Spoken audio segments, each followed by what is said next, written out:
안녕하세요. 오늘은 성공적인 웹소설 일화를 쓰는 법에 대해서 알려드리도록 하겠습니다. 바로 들어가자면 여러분들이 1화에는 논란이 되는 플롯을 활용하는 게 좋습니다. 어떠한 논란이냐? 인물의 선택 자체가 독자에게 조금 논란이 될 수 있는 플롯을 활용하는 게 좋거든요. 그래서 바로 예시를 들어보자면 여주가 있어요. 여주가 전생의 남편에게 죽임을 당합니다. 그리고 나서 다시 회귀를 했는데 전생의 남편과 다시 결혼을 한다고 가정을 해봅시다. 그러면 독자들의 반응은 어떨까요? 폭발하겠죠. 여주 미친 거 아니냐? 바보 아니야? 왜 남편이랑 다시 결혼을 해? 죽여도 모자랄 판에? 하면서 엄청난 반응을 일으키겠죠. 웹소설뿐만 아니라 모든 콘텐츠에 이제 기본 조건이 있습니다. 그 기본 조건 중에 하나가 이제 실시간 랭킹에 오르는 작품을 우리가 이제 분석을 해봐야 되는데요. 네이버나 카카오 페이지, 리디북스뿐만 아니라 온라인 플랫폼은 굉장히 많이 있죠. 유튜브도 있고 틱톡도 있고 인스타그램 등 엄청나게 많아요. 이 모든 플랫폼에서 인기 있는 이제 콘텐츠의 법칙을 찾아보면 알고리즘이 좋아하는 콘텐츠예요. 결과적으로. 그러면 알고리즘이 어떤 콘텐츠를 좋아하는지 우리가 한번 살펴볼 필요가 있죠. 그래서 최근에 엄청난 인기를 끈 영상이 하나 있습니다. 슬릭백 영상이라고 해서 이분이 공중부양하는 것처럼 걸음을 걸었죠. 그래서 영상 자체가 10초밖에 되지 않는데 며칠 만에 1억 뷰가 넘고 연예인들도 이 챌린지를 하고 이분은 유퀴즈 온 더 블락에도 나와서 인터뷰까지 했죠. 그러면 이 콘텐츠가 왜 인기를 끌었나 생각을 해보면 시청자들의 열렬한 반응을 일으켰기 때문에 알고리즘이 계속 추천을 해주는 거거든요. 이때 시청자들이 이 콘텐츠를 보고 열렬한 반응을 일으켰다. 이 척도를 어떻게 하는 걸까요? 당연히 조회수가 높아야 되고 조회수마다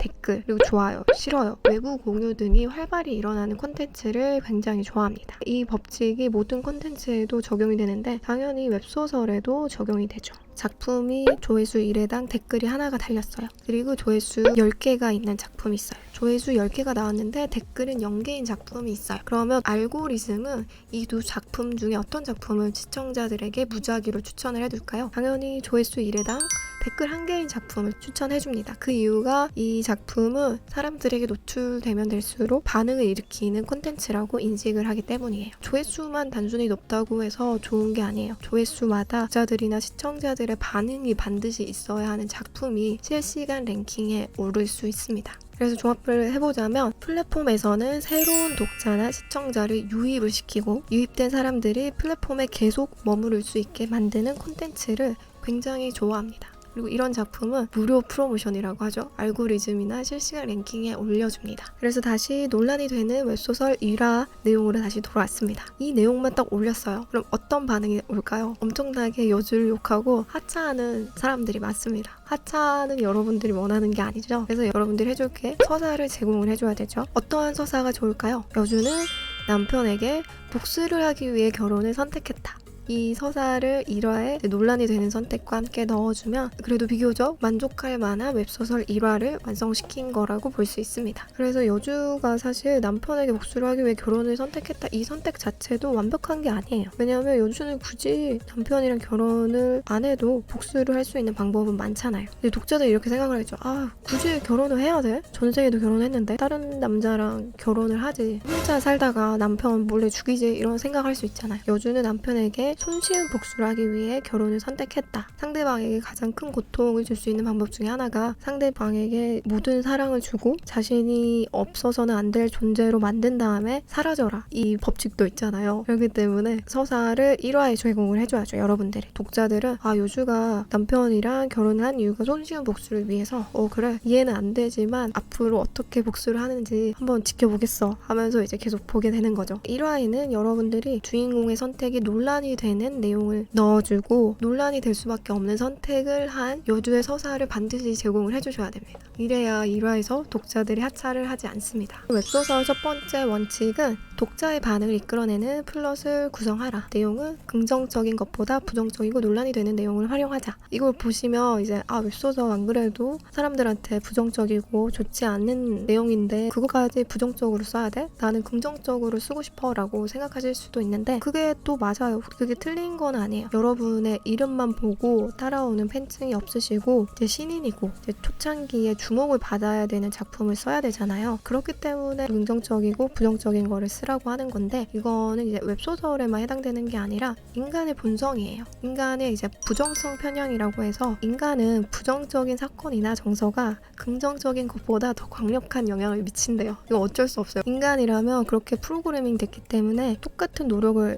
들였어요, 여러분들이. 그래서 A라는 작품은 굉장히 여주가 합리적이고 똑똑해요. 실수를 안 해. B 작품은 여주가 합리적이고 똑똑한 것 같은데 이상한 실수를 해. 완벽하지 않은 실수를 해요. 그러면 어떤 게 사실 콘텐츠적으로 교훈을 많이 줄 수 있을까요? 당연히 A가 많이 줄 수 있겠죠. 그런데 독자의 반응은 그렇지 않습니다. 인간이라면 긍정적인 것보다 부정적인 사건에 더 반응을 하기 때문에 독자가 댓글을 남기고 좋아요나 싫어요, 외부 공유를 많이 할 수 있는 플롯은 긍정적인 게 아니라 부정적인 거다. 그래서 여러분들이 신인이고 사람들의 관심을 끌어야 한다. 그럴 경우에는 당연히 논란이 될 수 있는 인물의 선택을 1화에 넣는 게 좋습니다. 1화를 이렇게 작성을 하고 앞으로의 전개 내용을 우리가 상상을 해볼 수가 있죠. 가장 첫 번째는 이제 전 남편과 결혼을 하고 새로운 벤츠남이 등장을 해서 여주와 결합해 전 남편을 복수하는 전개나 아니면 알고 보니 전생에 여주를 죽인 건 남편이 아니라 다른 사람이었어.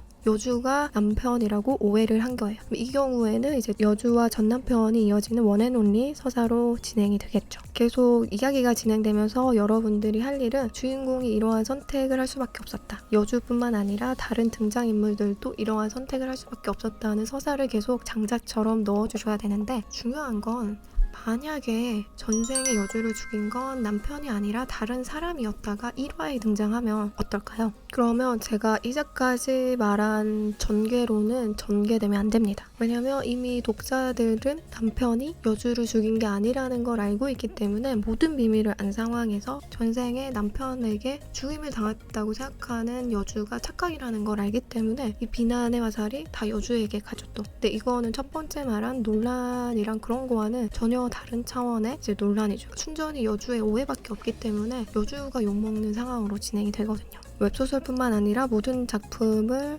집필할 때 기본 요건은 여러분들은 작품의 신이죠. 등장인물들이 어떤 생각을 가지고 있고 어떤 과거를 가지고 있는지 다 알고 있어요. 그런데 독자들 같은 경우에는 여러분이 독자에게 주는 정보만을 알고 있기 때문에 이 정보의 비대칭성에서 오는 긴장감을 얼마나 웹소설에 잘 녹여내느냐가 사실 완결까지 연동률이라던가 아차율을 거의 낮게 유지하는 방법이에요. 알고 보면 이제 웹소설도 줄거리는 다 비슷해요. 여주랑 남주랑 오해를 하고 그 오해가 풀리고 사랑에 빠진다. 이건데 이걸 얼마나 긴장감 있게 배치를 해서 독자에게 제공을 하느냐의 문제거든요. 앞으로도 여러분들이 웹소설을 작성을 할 때 여러분의 스토리는 이미 완벽할 거예요. 그런데 이거를 어떻게 배열하느냐에 따라서 이게 대박이 되느냐 아니면 독자들에게 선택을 못 받느냐 이 차이로 완전히 가려지거든요. 그러한 웹소설의 문법을 계속 알려드리도록 하겠습니다. 다음 콘텐츠는 네이버 지체공 관련돼서 이제 거기에 당선되는 웹소설 쓰기에 대한 내용을 올려보도록 하겠습니다. 2차까지 이제 거의 종료가 됐고 그에 대한 내용은 제 브런치에 올려놨거든요. 그 내용을 보시고 싶은 분들은 보시고 실제적인 내용이라던가 스킬에 대한 거를 추가적으로 다음 콘텐츠에 업로드할 예정이니 많은 기대 부탁드립니다. 부족한 영상 봐주셔서 정말 진심으로 감사드리며 혹시라도 웹소설을 쓰시는 분이 이 영상을 보신다면 꼭 데뷔하시고 대박작을 쓰셔서 웹소설로 행복한 생활 영위하시길 바랍니다. 감사합니다.